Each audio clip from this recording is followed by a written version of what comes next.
This is an awesome Padron podcast. Kind of reminded me of the "Don't Stop Me Now" that you're just singing a little bit ago. Well, that's where he got the inspiration from, obviously. Why, hello, everyone. This is the Awesome Padron podcast. Thank you for clicking on YouTube and then clicking on us afterwards. But what if they're not on YouTube? Oh, I feel like they have to search for us. Yeah, well, thank you for clicking on whatever you clicked on in order to get over here. Thank you for being wherever you are right now, because we love you for watching. For who you are. Watching. Really deep here. We love you for all of it, and we appreciate you. I hope you feel our appreciation. Anyways, guys, nice and close. Yeah. Just to remind y'all, we are on Google Play, Spotify, and iTunes. So, like I say, if you hate what you have to, oh God. Can you talk to me? You got the giggles. So, like I say, if you like what we have to say but hate what you have to hear, then go over to iTunes, Google Play, and backwards. Spotify. If you hate what you see but hate what you hear, I don't know. Close enough. Just listen to us or watch us, okay? Or listen to us if you don't like our faces. That's the whole summary of what I had to say. So, right. First topic here. First, number one, the Spider-Man trailer was released. Spider-Man: Far From Homecoming. Far From Homecoming. So, I mean, Homecoming was 2 years ago. Yeah.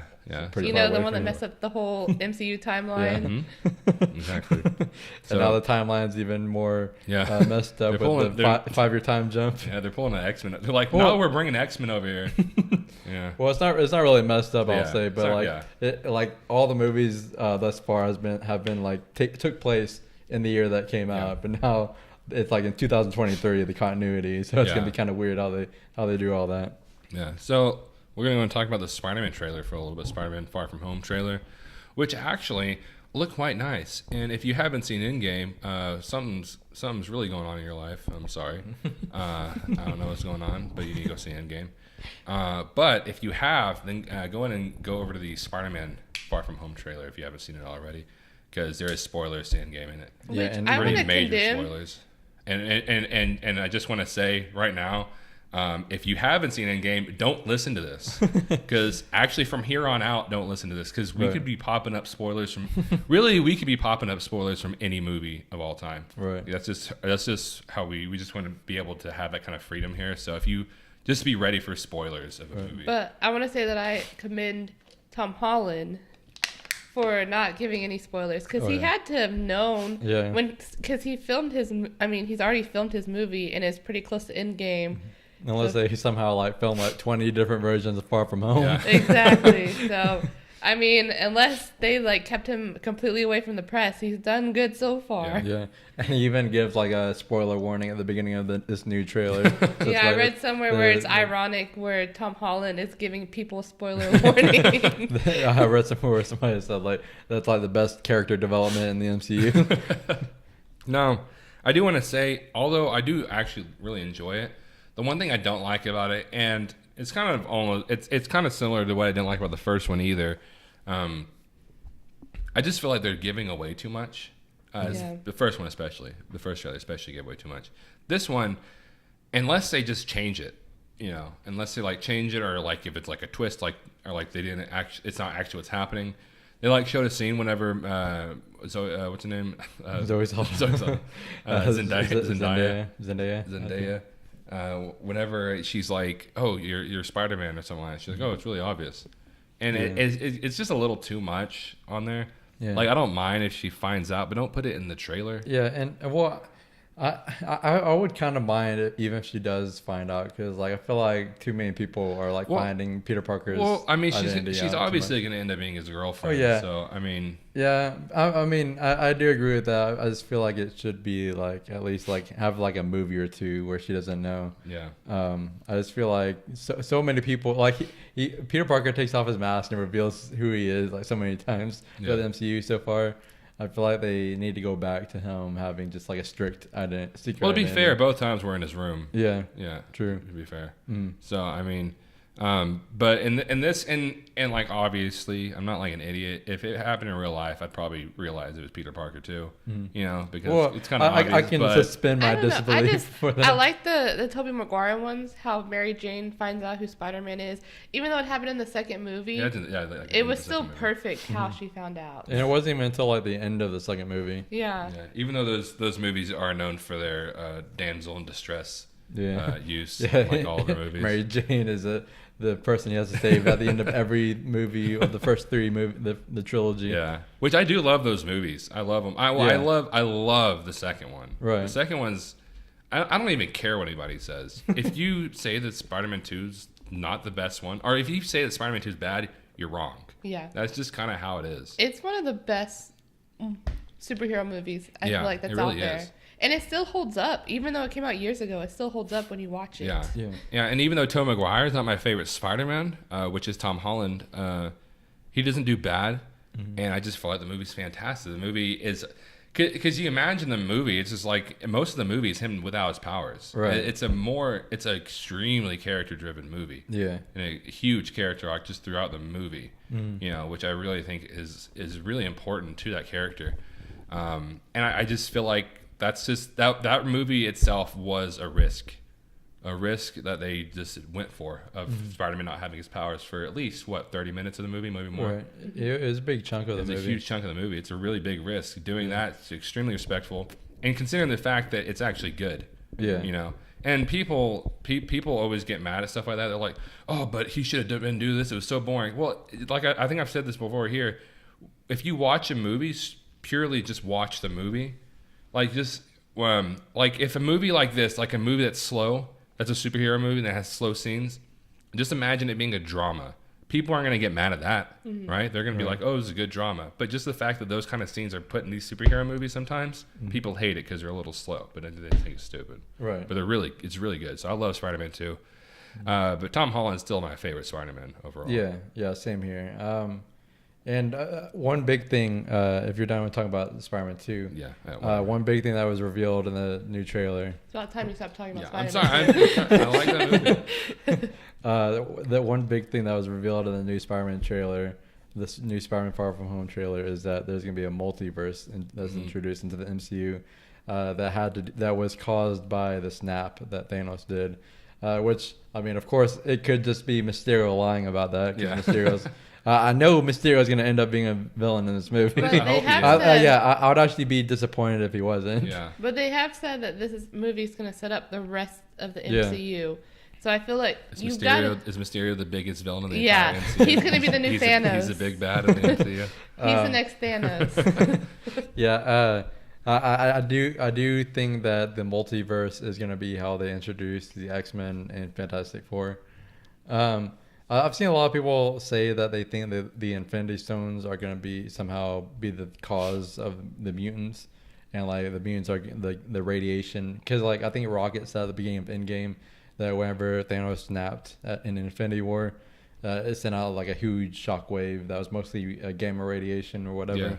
Yeah. And so a lot of people were thinking that was going to cause the mutants. But I don't really like that. I just like the idea that the mutants were born with the powers. Well, that's the point of it. Yeah, no, exactly. Yeah. So I really don't. I hope it's not. That's not the explanation. I really hope that they're from a different universe. That they're drawn into this one. Yeah. Through some kind of story with the multiverse. Yeah. And that's really the best thing. Like I would like it if they did this, but it doesn't make a lot of sense. Just so like they're actually in this world. And they were born mutants, right? But like, it wouldn't make a lot of sense because where they've been this entire time. Exactly. Which, technically speaking, Scarlet Witch, and Quicksilver. Which I don't mind them too. I don't mind them getting their powers from the stones because at the time, Marvel didn't have the X-Men, so they had to do something to explain that. Within their rights. But now that they do have the X-Men, I want them to be just fully mutants, born with the powers and everything. Yeah, exactly. No, I completely agree with that. Mm-hmm. I just hope that they don't go too crazy with the multiverse. Like, this is the first time they're going to, like, introduce it. And I hope they don't go in, like, these insane routes like in the comic books. Oh, yeah. I just feel like the story will get too convoluted if they try that. Yeah, I also hope they don't. I also hope they don't use this as, oh, we're gonna bring back Iron Man and Captain America, which I have faith that they won't. I'm pretty 100% positive not gonna bring out. Yeah, Robert Downey Jr.'s contract has ended, so anything he's gonna be just in like flashbacks maybe. I do hope that this does open which I mentioned in our podcast last week, that I do hope that this opens the door for a live action Spider-Verse movie in sometime in the future. I don't want it to happen like anytime soon, just sometime in the distant future. Then they can introduce like Miles Morales and all these other Spider-Gwen, all these other characters into the MCU. But it would be exciting. I just don't want it to happen anytime soon. I want Peter to have the spotlight for a while, especially since I feel like with Iron Man's death, this is going to be like his turning point in his arc to where he starts becoming his own like character kind of. And since Iron Man is dead, I really hope they bring Ben. Dude, I'm getting really confused. I'm about to say Ben Affleck. I really hope they bring Ben Affleck. What's Ben Affleck? Spider-Man's uncle? Yeah, I really hope Ben Affleck plays Uncle Ben. That would make it, dude. That would make it for me. No, I really hope they bring Uncle Ben. I mean, he does kind of look like Tom Holland. Yeah. I really just hope they have Uncle Ben. I mean, obviously not completely have him, but like have him be a part like of the character development of Spider-Man. Because in Homecoming they never really mention him. It's not like they know. They don't really. They haven't mentioned him like at all. It's like he's like not there. They gave a very vague reference in Spider-Man Homecoming. Very vague.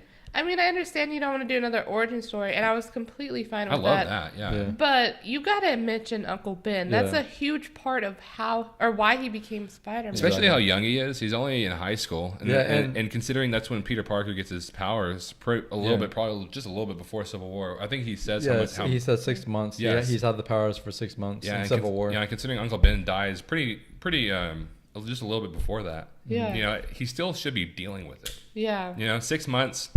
Especially at that age, like when he gets older, and if Uncle Ben died when he was older, it'd be sad, but it's something you could kind of get over. Probably in 6 months, be fine. But you're a kid. You're a kid who loses pretty much a father. Yeah. You know, his only father that he's ever had that he can remember. You lose your father. You get these powers.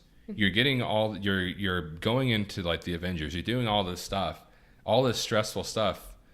It's something that you would be like, man, or maybe I wish my father or my uncle would be here so he could see this or anything like that, or just be dealing with this problems, just be dealing with the depression or the sadness, not completely moping around or anything, but just dealing with that death of Uncle Ben. Yeah.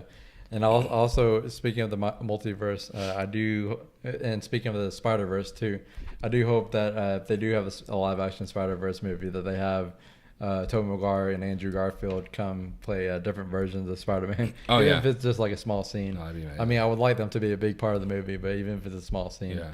And also, one thing I did read is there's one. I haven't watched this scene, but I've heard people talk about it on Instagram and stuff. There's some some clip that they released on Ellen like yesterday or 2 days ago with Jake Gyllenhaal.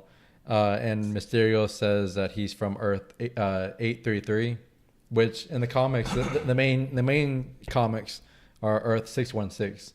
And I think they're saying that MCU is 616 too. But Mysterio says he's from Earth 833. And in the comics, Earth 833, that's where Spider-Man UK lives. That's where he is. Yeah. And the Far From Home takes place in Europe. Yeah, no, it definitely makes a lot of sense. I don't know if it's just like an Easter egg or if they're going to have like Spider-Man UK in this movie. But it is interesting that they picked that. And also his costume's looking pretty... I don't have a problem with his costume, really. Yeah. Like, at all. I've seen a lot of people have problems with it. You know, and people have had problems with Tom Holland's Spider-Man, like in general. This is not just a character, his suit. I hate whenever people are like, "Why does he make his own suit?" Well, I mean, like I understand it's comic book accurate. I mean, like Tobey Maguire made his own suit, Andrew Garfield made his own suit. But how much sense does it actually make from at the beginning that he made his own suit? Yeah, because he's a poor student. At first, I thought you were talking about Mysterio, but no, sorry, Mysterio suit. Sorry, Spider-Man. Spider, like he's a poor kid. Mm-hmm. Like he talks about going dumpster diving, you know, so he's poor. He can't just like make this that's what I liked about the suit that was in Homecoming. I mean, that's obviously gonna be like that, but I love that suit because it showed that he wasn't like he was a poor kid, you know. And something like the Spider-Man suits that we've seen in the comics or in Tobey Maguire, those are like suits of like actual like rich people, because those suits are so like detailed and like have like the puff paint and stuff on them. Yeah, they're so detailed that it's like that wouldn't really make any sense for a high school student to do, a poor high school student to actually be able to make. I am glad that they're like going away from the Iron Spider suit, at least in Far From Home, because I mean I've liked the Iron Spider suit, but I feel like they've used it enough now. Yeah. And also, I've never really liked the CGI on it. You never liked it? So, I didn't mind it. I haven't really liked it that much. It's not like completely awful, but it hasn't been the greatest. Yeah. It hasn't been the greatest CGI in the MCU. But I'm excited to see where they go with just the character in general, especially with Iron Man's death. Like I said earlier, I'm just really curious on where they go from it. It is pretty funny that they're having this relationship with him and Nick Fury, with him like ignoring his calls and all that. Oh yeah. It just seems more like Peter Parker. Yeah, exactly. More and more. Yeah, so I'm hoping they do fix a little bit of what they've done. I don't really have too much of a problem with anything else really that has to do with Spider-Man. I do like the technology Spider-Man because number one, like I said, it doesn't make any sense that Peter Parker would make his own suit. So it makes sense that Tony Stark would make his suit for him. And if Tony Stark makes his suit, it doesn't make any sense if Tony Stark's suit isn't technological. Right. And it doesn't make any sense that his suit would be extremely like high tech. And in the comic books, like with his eyes, he like moves his eyes. And for the longest time, nobody has been able to portray that. Right. And so this kind of gives the excuse of why his eyes would move. Right. Yeah. It also gives the excuse of why Peter Parker talks when nobody's around, because that's another thing that was in the comics that kind of in the first one, in Tobey Maguire, it's kind of what not made him bland, but a little like didn't feel much like a lot like Spider-Man. And then they try to do all this weird stuff where like Andrew Garfield talked a lot in the Spider-Man movies, and he just came off like a dick, you know? Yeah. So I mean, like I actually like love what they did with that character. I feel like there's a lot of things that you can look at and be like, oh well, that's extremely un-comic book accurate. That's not comic book accurate. But if you connect everything and realize there's some things I had to trade off from comic book accuracy and trade it off for more logical things, then it makes sense and it makes everything actually a lot better. I wouldn't mind if he made his suit later on. Yeah. If Peter Parker made his suit later on, because now he probably he actually has like the ability to. But at the same time, I wouldn't really mind if he didn't either. You know, I think it's fine. I'm glad that Mysterio has a fishbowl though. What? I'm glad. Oh yeah. Which they revealed that in the first trailer a few months ago. I kind of figured they would, but at the same time, it's like, man, would that be something they would change? Because it does seem a tad like it could be cheesy, but at the same time, no, I like it. And what I've seen so far, like but that's not really the main thing. I was just the fact that it was Jake Gyllenhaal. Yeah, kind of scared me that they weren't going to go. Okay, he's a big actor. Yeah, he's a pretty huge actor, and so like I was kind of scared that they're going to go against that. Yeah, and it looks like they're going to use the fishbowl a lot. Yeah, because in the new trailer they show him with the fishbowl quite a bit. Yeah. I actually love the way. Yeah, and there's one scene in the new trailer where Mysterio and Spider-Man have like kind of like a heart-to-heart conversation. Yeah. Like I think it's like a rooftop or something. But I've seen some people say that they think that Peter is gonna mention Uncle Ben during that conversation, and then when and if Mysterio is revealed to be a villain at the end of the movie, he's gonna kind of use Uncle Ben. Like show illusions of Uncle Ben to Peter Parker just to mess with him and all that. That'd be get under his skin. You know, there was another trailer that was released last week. I believe. We didn't get to talk about it. A lot of people. Did they like it? I can't remember. I think they loved it. Yeah, the Sonic the Hedgehog, I believe. Sonic the Hedgehog trailer. I remember a lot of people love it. I think a lot of people like the changes they made to how the character looks. He looks fantastic. With its teeth and they loved it so much that they decided to change the design to make it even better. I think it looks fantastic. Wonderful. And whatever. But man, thankfully, thank God they are changing it. And I don't know what they're going to change it to. Who knows? Hopefully it's what's supposed to be. Yeah. But what they thought what it was supposed to be in the first place, kind of scares me about what they're going to change it to. So, which I do kind of feel bad that the director says that they're changing it, because like you can tell he's at least trying to please the fans. Like he's not gonna, he didn't just say no, I'm not gonna change it. I'm gonna keep it the same way. At least he's saying that no, we're gonna change it. We're gonna try to please the fans. I'll tell you much. But what? Yeah, I'll tell you much though. It's gonna take a lot more than a accurate Sonic the Hedgehog design to fix that movie, because that movie looks like it's gonna be going downhill no matter what. The plot seems weird. Yeah. I don't know. The what? What's that guy's name? James Marsden? Yeah, James.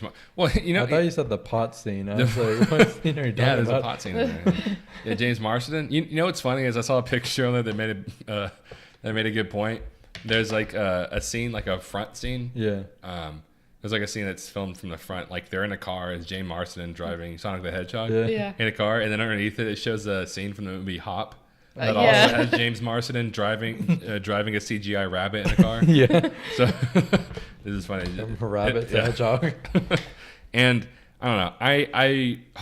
I hope just at the least. I don't really care if it's a good movie, because I mean, like, I don't really expect it to be a good movie. There's not really anything there's no reason to believe it's going to be a good movie. I just hope at the least it's like enjoyable. Yeah. You know, I hope maybe it's a little funny. Maybe it's like a little decent action. I don't really see any of that happening. A lot of people are saying about the new Pokemon movie that came out. Like, it's not a great movie, but you're going to be entertained. But I mean, it looked a lot better. Yeah, true. It looks like bounds and I mean, leaps, you have Ryan Reynolds in that, bounds. and I feel like Ryan Reynolds is pretty much on a good path where he knows what types of movies to pick. Mm-hmm. So he wasn't going to pick a movie that was going to be god awful. Yeah. I wonder if the Sonic the Hedgehog movie is going to have like Tails and Knuckles and Shadow and all of them. I also don't know why they keep having to bring these like beloved characters, like not just the fact that they're making this movie out of them. That's fine, but why they have to keep bringing them in like the real world? You know, I don't know. Like, just make like they made a Smurfs movie, and they're like, oh, let's bring him into the real world with what's his name, Patrick C. Johnson, C. Riley, Lou Patrick Stewart Harris, Neil Patrick Harris. Neil Patrick Harris. Was he in that movie? There. Yeah, it was Neil Patrick Harris He was in Smurfs. and the girl from like Epic Movie and Glee with the red hair. Oh no, that's not Anna Faris. No, I can't remember her name right now. It's like she's from Scary Movie. It's like Jamie something. Did you say movie 42 when that movie had everybody in it? Movie 42. Movie 43. I never said anything about movie 40. Movie 43. I like how you said movie 42, like you did. What is that? Kind of connect the dots. Movie 43 or something like that. I thought that's what you said. She said movie 43 and Glee. No, Epic Movie. Oh, Epic movie. She played the red. But yeah, like you said, like bringing them into the real world and like, oh, they found a portal into the real world. Yeah, I don't know why you just make like a movie, right? You know, like, do they realize that these people, we have fans? Yeah. It's not like we're fans. It's not like, I mean, like, I'm not like a huge fan of either Smurfs or Sonic the Hedgehog. Yeah. I mean, it's not like I don't like Sonic the Hedgehog. I just never really got into him as a kid. Mm. But like, they need to realize these fans became fans not because they were waiting on them to come in the real world. They were fans of them because they're fans of the character. They're fans of the characters around them. They're fans of the world the character was in. Yeah. That's why they're fans of them. They're not fans of them just because they're not fans of singularly Sonic the Hedgehog. Mm-hmm. They're fans of the world that Sonic the Hedgehog is in. Exactly. And if you take them out of that world and bring them into this one, that takes out that whole aspect of the world that you grew up with and the world that you love. I mean, like, Lion King is set in Africa where there's no humans. God, they're not going to randomly imagine bring if they had a humans. Lion King movie where they found a portal into the real world. Well, I mean, they did I'm just saying it's possible to have a live action movie and it not take place where humans are. Yeah. And I mean, it's obviously just these things like Smurfs and this one. Like why do that? Like I understand like Scooby-Doo is real people, and it's just bringing it into this decade. Hey, you know what? I thought not this. That was a long time ago, but the decade that it came out in. They need to bring more into this decade. They need to bring those people back. Everything that had to do with this movie is bring them back. Mm-hmm. You know what I just thought of? James Marsden was also in Enchanted. Oh yeah, where he was. That was actually a good movie. Yeah, that was a good movie. He was a cartoon character that came into the real world. That was a good. That was a character that we. Fun fact: did you know that she like the princess from Enchanted was supposed to be included in the Disney princesses, but they were gonna have to pay Amy Adams lifelong her looks for life. Oh. So they decided not to put her in the Disney princess. That sucks for Amy. I was about to say Amy Schumer. Amy Adams. Whoa. Hey, you better apologize to Amy Adams right now. Yes. It's not like I confused Jack, apologize. Say, I am sorry, Amy Adams. Persons of people. Say, I'm sorry, Amy Adams. I'm sorry, Amy Adams. Okay. Which I just want to bring this up real fast. Amy Schumer. Like, I mean, it's kind of off topic. I don't even plan on talking about this. I just want to say it real quick because it's important to me. Amy Schumer is one of the worst things that's ever happened in the history of mankind. She really is. If you find her funny, please don't ever talk to me again. And here's my issue. And we even tried watching that I Feel Pretty movie. Yeah, that's what I was gonna say. It was on TV. I've gone further than that. I've tried watching her stand-up comedy. Yeah, me and Marquez tried to do that. We legit could not make it past like the first 5 And you know what's awful is some of her jokes actually sound like they could be written in a funnier way, and they could be better if they're said by someone else. Yeah. And here's my thing about Amy Schumer, guys. If you're watching this and you're like, "Oh, look at these sexist pigs," well, no. Here's my thing. If you also say, if you're a woman, you should love Amy Schumer, you're wrong. Here's why. I think if you are a woman, which I'm not a woman, so you could be saying, well, look at this guy talking on behalf of women. Do you want to explain? You know my point, right? The point. Do you want to explain this since I'm a man and you're a woman? Basically, the only reason Amy Schumer is popular is because people are like, she's a female comedian. That's why people don't find her funny. No, she's not funny. There are different female comedians that you should be promoting and loving, and not Amy Schumer. Stop. Yeah.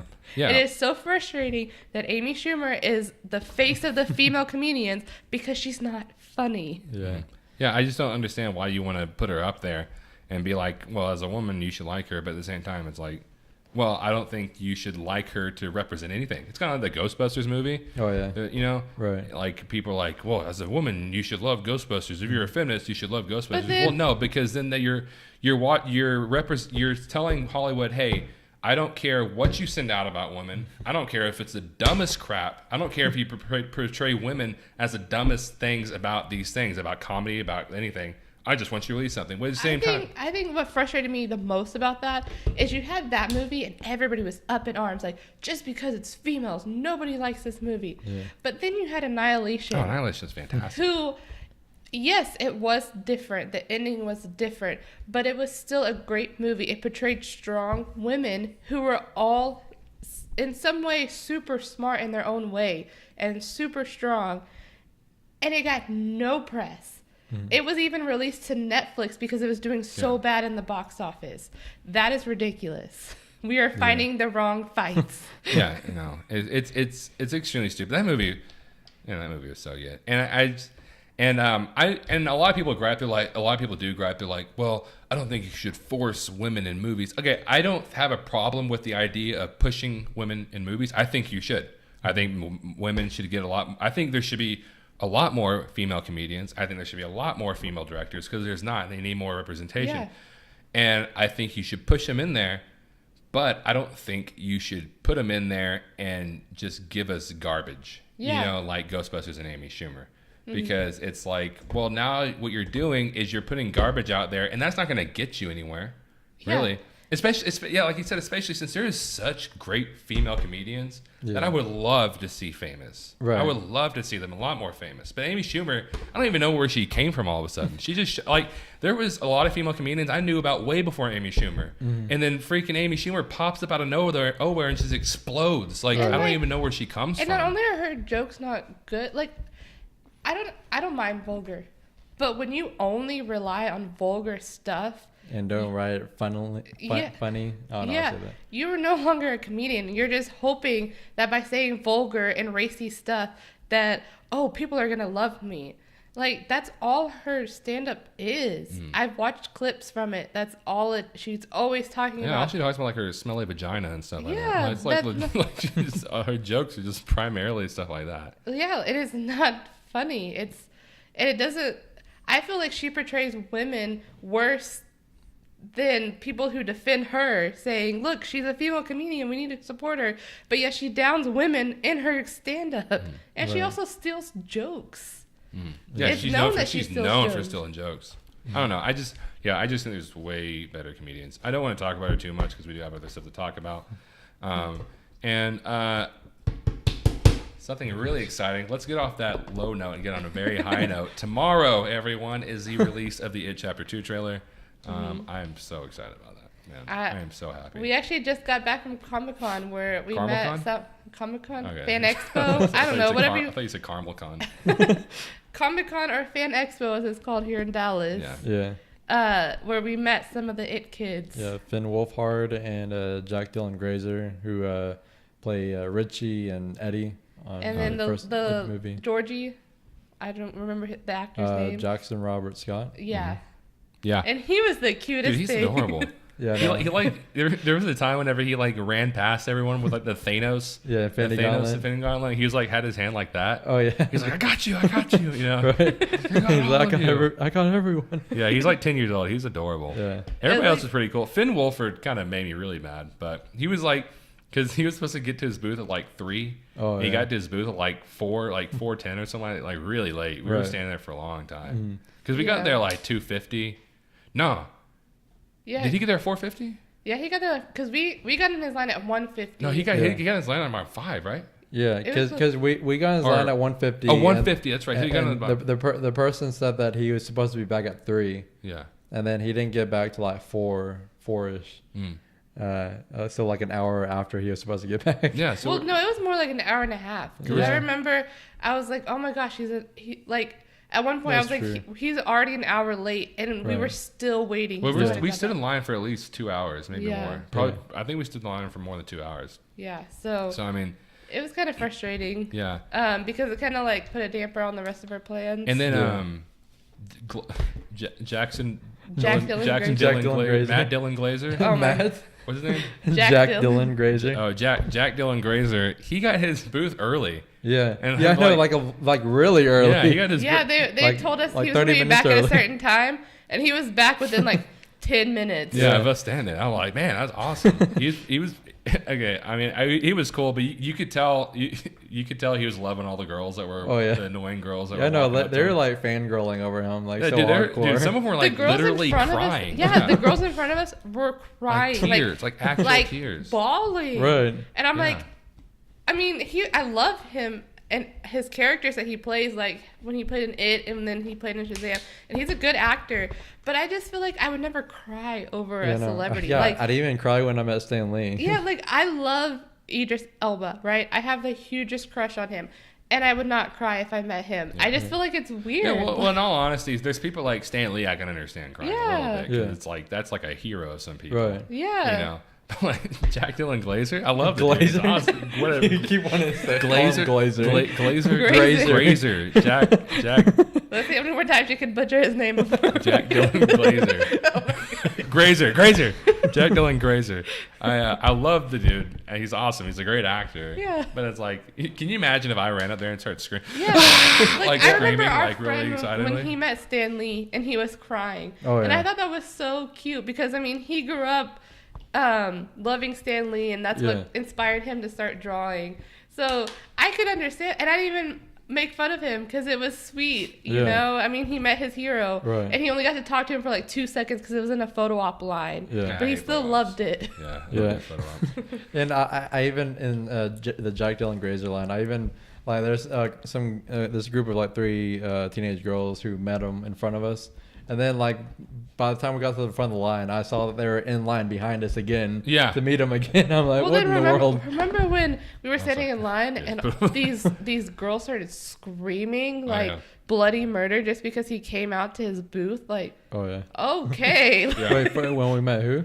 We were in line for Finn Wolfhard's line. Oh. But when Jack Dylan Grazer came out, there were these girls, it was like 3 or 4 of them, and they screamed at the top of their Can you lungs. imagine if that dude actually became a big actor? The dude's only been in 2 movies. Can you imagine, like, if that dude became like a big? I mean, I'm pretty sure he's been in more than 2 movies, but like he's only big for 2 movies. Yeah. Can you imagine if he like started acting in more stuff? Like people are gonna die. Like on the spot. They're just gonna fall down, just like collapse and die. I thought Finn Wolfhard was gonna be the one that girls were fangirling over. But, like, I barely saw anybody. Well, I mean, I saw a few, but, like, I saw a lot more girls fangirling over Jack Dylan Grazer. Oh, yeah, I than know. Finn Wolfhard. Yeah, I know, exactly. Yeah, and Jack Dylan Glazer's line took a little bit. Why do you want? Oh my goodness, I'm sorry. Glazer. Jack Dylan Glazer. His line wasn't that long, but it took a little bit to get through because there was like ones where like, hey, can you pick me up? Oh yeah, like, just put your hand up here and I'll jump up in your arms. Yeah, and there's one girl that he like took her phone, like legit like walked all across the building. Yeah, I think just like recording a video, which is funny because it's funny. I mean, I don't mind. I'm not like getting mad at that. Yeah, because like he's talking so much with the fans. Yeah, he's a lot like his characters in movies because he likes to talk a lot. He was nowhere near as bad as Linda Blair. Oh, like, Linda Blair was weird, dude. She like walked away for like 20 minutes. Yeah, like I know she's gonna have a rough childhood and stuff, so she grew up, but we were second in line because her line wasn't very long. Yeah. And so we were second in line, and all of a sudden this guy with his service dog walks up, and he's not even in line in her booth or anything. Mm-hmm. She gets so excited, runs over there, and spends like 30 minutes just with this guy. And she has people in her line still. It's not like we're the last one. Yeah. She still has people in her line. We're in second in line. I'm like, oh, of course. Like, yeah, of course. We're second in line. I'm like, oh, we're going to get through this fast. No. Linda Blair walks off for 20 minutes to go pet a dog. Yeah, no, and like, I wouldn't even been that mad about it because, I mean, it's a dog. And, you know, I wouldn't have been that not really mad, but like, frustrated, I guess, but like the con was almost closing. Like it was almost where they were about to like close everything up, and like Peter Mayhew, the guy who plays Chewbacca, was supposed to attend that Comic-Con, but he passed away like a day or two before. So at his booth, they had like a little book like they do at funerals, that everybody could go and sign, and they were gonna give it to his family, and like. I was really wanting to sign that since there's the line for that. The line throughout the day for that was like pretty long, but since the con was about to close, the line for that was really short, and I was really wanting to go sign that book before he left. But like Linda Blair kept like talking to the guy and his dog, and I was really scared they're gonna close off that line, make us leave. The people that worked, the security at the con were horrible people. Yeah, I know. Yeah, it's like they didn't even say like, "Hey, we're closing, so you can go." Yeah. They're like, "Hey, go walk over there. Yeah, keep walking over there." Yeah, because like we wanted to go sign the book. It's literally Linda Blair's booth was right next to the book that we wanted to sign for Peter Mayhew. It's not like we're gonna go meet the celebrity. Yeah, like what do you think we're paying, gonna do? Yeah, like we're paying our respects. Yeah, no, exactly. Okay, for a person who meant a lot to a lot of people. Right. And they were like, go over there, and like even the one of the staff for the Fan Expo were telling them, no, it's okay, they can go, and they were still yelling at us. Yeah, no. Like what do you think we're gonna do? Yeah, you're literally watching us. It's not like we can go that far because, like, if we had turned right, we would gone out into the open area, but we're literally going straight. Yeah, and there's nowhere where we could have gone that you couldn't see us. Yeah, and why would we go anywhere other than Peter because Mayhew's everybody line? else had left. Yeah, no, exactly. Like, why would we walk anywhere other than Peter Mayhew's line? Like, if we're walking this way, it seems like you would expect, oh, they're gonna go Peter Mayhew's line. Not they're gonna try to go way over here and try to walk somewhere off. Like, just calm down. Like, they were so stupidly rude. I should have really said something, but it's whatever. It's over. If I wasn't so tired, because I don't know who's been to cons, but they are so exhausting.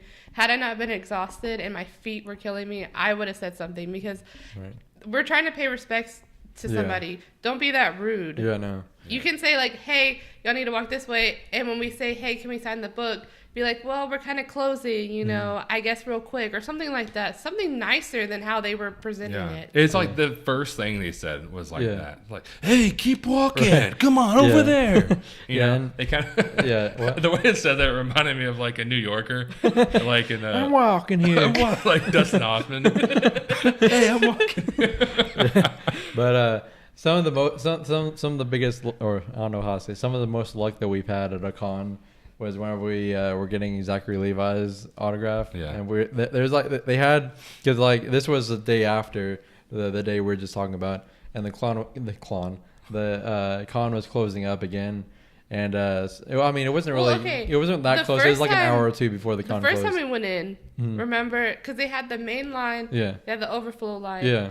And we had got there kind of late. And we were pretty far into the overflow line. We're pretty, like, if we would have stood there, we would have been like perfectly fine. Yeah, so like Zachary Levi's line had like a line where like people were guaranteed to meet him, even if the con ended, they're still going to be guaranteed to meet him. But then they had like you were saying what'd y'all call it? Overflow. Yeah, overflow line where it wasn't going to be guaranteed, but you could still get in line. Yeah, and we were in the back, and it looked like the main line wasn't moving. Right. And we had so much we wanted to do. Yeah, and we had I don't think he was going to be there for like another 45 minutes to an hour, 45 minutes to like an hour once we got there. So we would have been waiting there, and then we would have had to wait for the line to go down. By the time it was done, we would have not done anything. Yeah, and we had somebody... And we could have had a chance to not even meet him. So. Yeah, and we had one person, he had come the day before, but we didn't get to do much. Yeah. And then we had another friend who, that was his first time coming. He like flew in from Atlanta. Yeah. So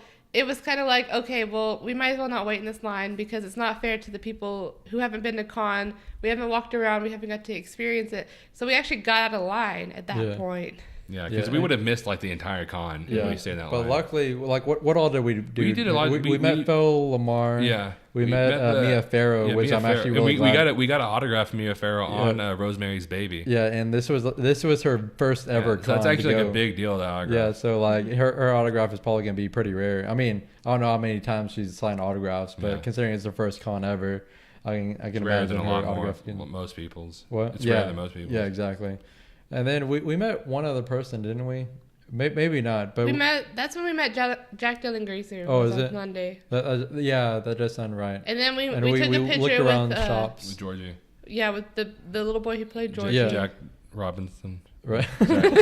Jackson Robert Scott. Jackson Robert. And then we shopped it because the con has a lot of things where you can shop and buy, which I am disappointed in myself and you were too that we didn't buy more stuff. Yeah, there was so much going on. But I was wearing the worst shoes because we cosplayed as Bob's Burgers. Yeah. And when we decided we actually had the whole family this time. Yeah.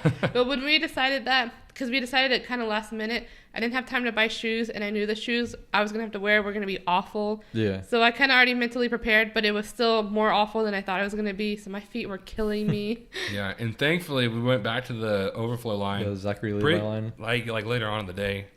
I don't know how long we're standing there for, but it wasn't that long. It was only like an hour, maybe. Yeah, so we got in the line. We're like, we're probably not going to get in this, Yeah, and they started doing this thing where they're like, we're going to let 5 people. They started letting 5 people at a time, and we're still decently far back, not really far back. Like maybe there's a chance. It was us, and then a couple had come in right behind us. Yeah. And so like we were second to last in line. And like maybe because you're just letting 5 people at a time, and all of a sudden they come over there like. We're gonna let everybody in this line go into the actual guarantee line. Right. We're like, oh my goodness, yeah, that's awesome. But what was cool is that they said we're gonna let everybody go, but stop the line. So we were literally going to be the second to last people to meet Zachary Levi. Yeah, and I felt kind of bad because whenever they said, okay, everybody from the overflow line, come over. Like one of the volunteers that was like watching the line got super excited for us, and she's like, "Yay, y'all get to go!" I didn't realize she wasn't. Yeah. Yeah. And then later on, we realized that she told everybody bye, and that she wasn't gonna be able to meet Zachary Levi. That made me so sad because she was so nice. Yeah, I feel like the volunteers. she remembered us. Yeah, dude. no, exactly. We walked in line, we left, and we came back. She's like, "Oh, y'all made it back! I'm so happy." Exactly. Yeah, I feel like volunteers that work the cons don't get as much praise as they should. I mean, they don't get paid. Right. They volunteer their time, and they have to deal with these crazy fans. And like there are times where fans actually yell at the volunteers, and they have to deal with that. And at the end of the day, they don't get to meet the celebrities that they work the lines for. Yeah, especially if it's a big celebrity. If it's a little celebrity, they sometimes work with them. But yeah, like I worked for Scott Wilson's line, Herschel before he passed away, and he was super nice. I can imagine it wasn't after. Yeah. It was a few years before he passed away. Right. So, but he was super nice to all his volunteers. Like when we would have slow times, like he would talk to us, and he even gave me a free autograph. And my shift was over, he thanked me. So I mean that was really nice. But like you said, like big celebrities, they like the volunteers don't get to meet them at all usually. Yeah, what was really awesome is I know someone who used to know Zachary Levi. Oh yeah. Whenever she was in high school, and they went to high school together, and they went to like homecoming together. Yeah. And so I actually talked to him about it. I'm like, hey, do you know and this? you open closed wounds. Because he was that was actually my first girlfriend. He says like, that was like one of my first girlfriends. It's cool that she he probably went back home and started crying. He probably looked her up because she's married now, so he's probably crying to sleep now. I think he actually like this deep depression because of you. He had pushed out of his memory, but now it's brought back. I think he actually is married. I think so, but I mean, either way, he's probably good. But I do want to keep talking because we do have more stuff to talk about. What else do we got? Not too much. Yeah. We do have game stuff. we have a piece of paper over there. That's why Zachary just automatically looked over there. Obviously, what do we have? Let's see here. Well, I wish it's really far over there, but your writing today is god awful. It really is. I was writing on the side. Because I want to point out that we just have topics, right, that we're going to talk about, right? He put Spider-Man trailer, then put a whole bunch of different topics, and then towards the bottom wrote Spider-Man. That's it. And then put an arrow right under Spider-Man trailer. Yeah, like we weren't going to talk about Spider-Man during the Spider-Man Far From Home trailer. Okay, whatever. Okay, let's talk about Endgame. Okay, let's talk about Endgame a little bit. Not too long. I do want to bring up some things about some people that are kind of stupid. And one of those things is DC. Not all DC fans. Sorry, not all DC fans. Wow, you overgeneralized all DC fans. Not all DC fans. Just the DC fans that are stupid, like the ones that are saying that Endgame completely copied Batman vs Superman. Yeah, because a character died. Did you know that BVS was the first movie to have a character die? There's like screenshots that are popping up over social media and Facebook that I've seen a lot, and where like they've shown like different scenes from the when Superman died in BVS and when Iron Man died in Endgame. Yeah, and like just showing like comparisons like where Marvel copied DC during that scene, and it's like. It's pretty standard stuff for when like a main character dies in a movie. Like they have like the character dying, then they have their loved ones standing over their body, then they have like a memorial for them, then they have a funeral for them. It's like standard stuff, and they're acting like, oh man, DC was the first people to do this. Yeah. Well, the thing is that DC killed Superman way too early. Yeah, that's another thing. Yeah, that's the problem with DC. Like we talked about in our last. Also, he comes back alive. Yeah. I think it was our last podcast or the two podcasts before. Where they rush things. Yeah, even if Marvel did copy DC, they did it a lot better than they did. So you killed Superman super early.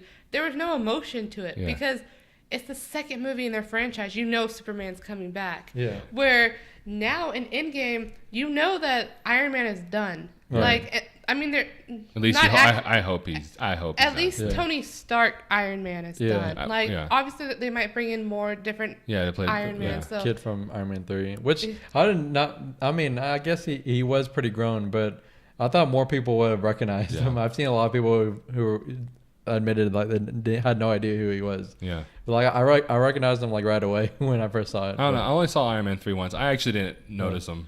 I wasn't really looking for him either. But it did help that a few months ago, I do remember that he was cast to be in the movie. I also in the back of my mind, I was kind of looking for him. I didn't hear about that, and also I didn't really like Iron Man 3, so I didn't really care to watch it ever again. I think Iron Man 3 gets too much hate, but we can talk about that at a different time. So I mean, like it's fine, but we can talk about it at a different time. But also the last two pictures that they show are pictures of like people mourning over him. Yeah. And also, like, that's what people do. Yeah, no, exactly. Especially with that big character. Also, what were you saying? I was going to say, one of those pictures was the monument was like, if you seek his monument, look inside, or whatever it says. If you seek shelter or something. Yeah. From BVS. Yeah. And then they said that was the same scene, and when Pepper puts that arc reactor in the ocean that says Tony Stark. Proof that Tony Stark has arc. Yeah. That was the same thing. Like, that's not the same thing. Exactly. That monument was made for the people. Yeah. Right. That was more personal that Pepper Potts had given Tony Stark. Exactly. Also, those last two scenes that they show, those last two pictures they show, both of them are like the people, like the fans of Superman crowding around and mourning. The pictures that they show of Endgame are loved ones. Right. Are loved ones of Tony Stark. Yeah. The people who loved him, the people who grew up, or not grew up with him, but the people who love him, you know? Yeah. And it's just completely different. Like, it is completely different. Mm-hmm. Yeah, because... Overall, it's all it is it's like someone dies and people mourn. And people have faces, and we show people's faces. Right. That's all it is. Like they show people's face. Oh, but they showed people's faces in Endgame when he died. So that must mean they're copying Batman vs Superman. And like the reason why in Endgame it was so much more emotional is because when they're spanning out, those are people that Tony Stark affected. Yeah. Mm-hmm. Like they all knew him. They all changed because of him. Yeah. It wasn't. Here's a crowd of people that kind of knew Iron Man and Tony Stark. Right. No, these were people he had a huge impact on. Exactly. I think it's just major DC fans that think that understand that there's no way that DC can reach Marvel. Yeah. Right now. I mean, they could try. And the thing is, I even like Batman vs Superman, and I like most of DC's movies. I mean, they have some really low points with Suicide Squad and Justice League, but I have liked most of the DCEU movies. I thought you were about to say Jewish League. Jewish League? Yeah. That's what you said a while ago, and then you switched to Justice League. No, but I do like BVS and most of the DCU, so like I'm not like just hating on DC. Yeah. But like I DC just fans feel like get a little too like crazy. we talked about, I I don't feel like they can build it. They just have to stop trying to catch up. I don't hate DC movies. I hate DC as a universe right now. I think they could get better. I think they possibly could because I love Shazam. They could get better. Yeah. But right now, as it stands, I'm a DC universe hater. Not hater. I hate DC. I hate DC universe. Yeah. Because I think it's stupidly done. Batman vs Superman I thought was fine. I love Man of Steel. Love Wonder Woman. The other ones I didn't really like that. Some of the ones I hated. Aquaman I thought was fine. I love Shazam. So it's not like I hate every DC movie. I just don't like the universe. There's a difference because you can point out movies, but at the end of the day, you can have a good amount of movies and not have them become a good universe. It's just kind of stupid. But anyways, I do want to keep going though because we are we are going a little bit. But yeah. So bring up your favorite person to bring up. All right. Which first, for people who haven't heard, Endgame has passed Titanic. Yeah, it's the second highest grossing movie. It's the second highest grossing movie. Yeah, I don't know if it's got number one. They're thinking it's going to be number one by Monday. Oh really? Yeah. I can see it, especially with another weekend. And so now you can bring up your favorite person. Especially with finals. Yeah. Like most college has their finals this week, and Yeah. this weekend is the first weekend after that. So I can imagine it getting a lot of money. So I'd like to bring this up. I don't know if y'all have heard of him or not. There's a guy named Matt McGloin. He is the writer, editor-in-chief of Cosmic Book News. I've talked about him a few times on this before, and I have said that I'm not a big fan of him. I'm not either, so I would like to talk about him because he's an idiot. And I don't really even know if he agrees with what he's saying. So anyways, on the day that Endgame passes Titanic, he releases saying, latest numbers are in. Avengers Endgame box office passes $2 billion, falls short of Star Wars. And he goes in there, it's like, all right, and he's so arrogant about it. He's like, all right, everybody, I was right about what I said about Endgame not passing Star Wars in 2 weeks. I was right, everybody. It's not going to I think he said he's not going to pass Star Wars in general. He's like, I was right, everyone. It's like, okay, dude. Endgame got $2 billion in 2 weeks. Okay. And on the day that you post this stupid crap of an article, it passes Star Wars. Right. It doesn't just pass Star Wars, it blows Star Wars out of the water and passes Titanic. You know? Like it's so stupid. Like what are you trying? What actually is he trying to accomplish with these articles? They're clickbait articles. Like that's all they are. And I think the hilarious thing is now that I don't like them that much. I mean, I'm not acting like I'm setting the trend here. Yeah.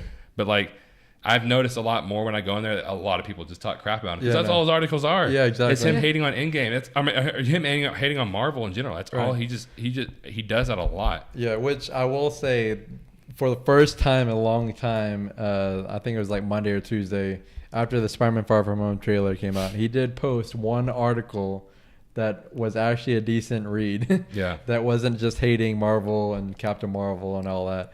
And it was about how his theory, well, I don't know if he's the one who came up with the theory, but about how in Spider-Man Far From Home, the new trailer, Nick Fury tells Peter Parker that he's coming with them, and it's kind of raises a question of where he's talking about he's going with them to.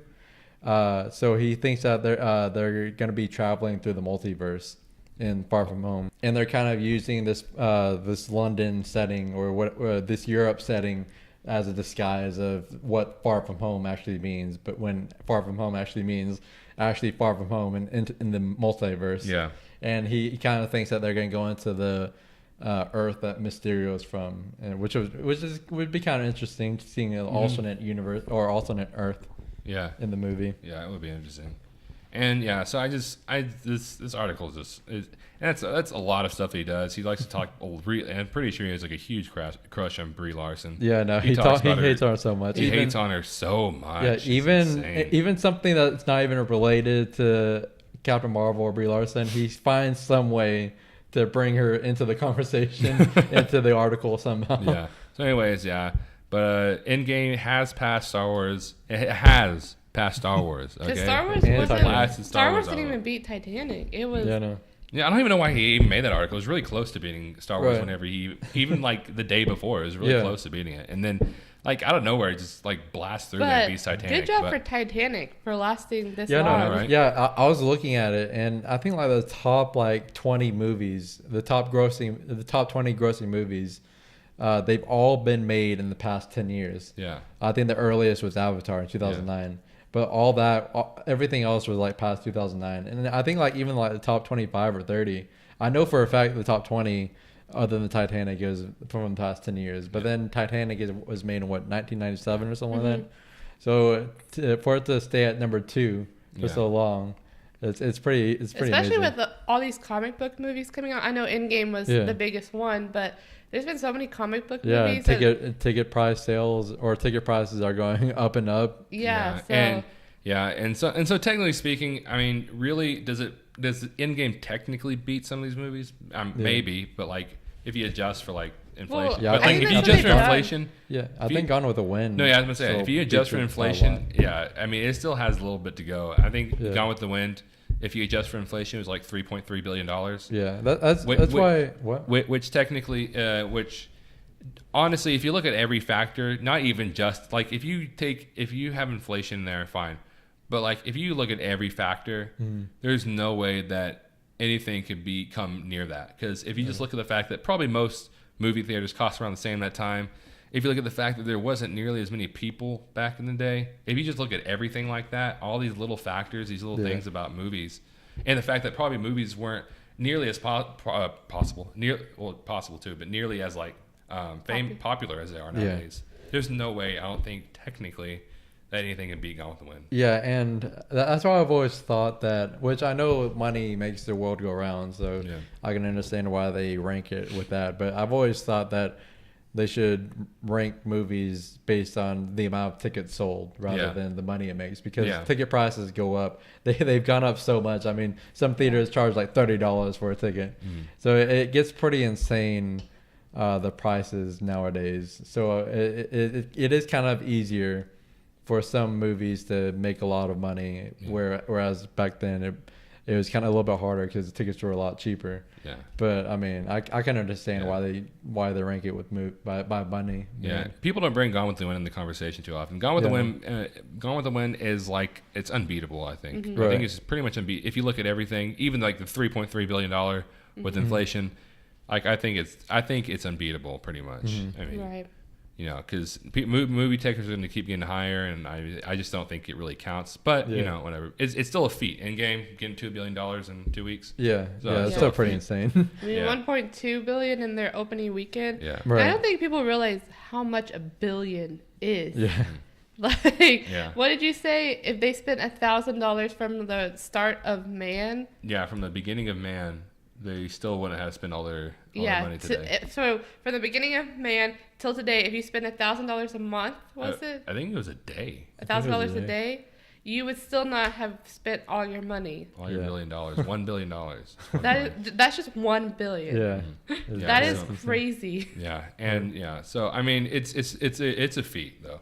Anyways, guys, I think that's all we really want to talk about today. We did go a little bit over. Hopefully we don't have to split this into 2 videos like last time. I doubt it though, but hopefully not. We didn't mention at the beginning of the video, this is a day late. Yeah. Than we normally are. Just because you talked about there's finals this week. I was feeling awful because I'm still recovering from our San Antonio trip. And I know we had a weekend in before, but we had Endgame. Right. And then we had Comic-Con, and it just wore me out. So all those factors, we filmed a day later. So sorry about that. Yeah, so...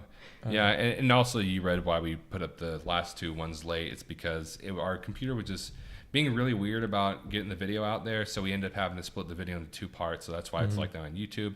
You can go check that out if you've seen Endgame. It's completely spoilers on Endgame. Right. This week we will be. Well, I won't be. We're gonna have a review up over Detective Pikachu. And Zachary and I think Brittany, if you feel up to it, are going to do the review over that. I'm not going to be here tomorrow, so I will not be in that video. So go over to our channel on 2 Awesome Men. We will put a link in the description, a link in the description below, so you can go check that out.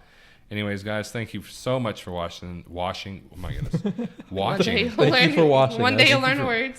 Thank you for watching this podcast or listening to this podcast, and you're gonna see us next week, and hopefully you like us. All right.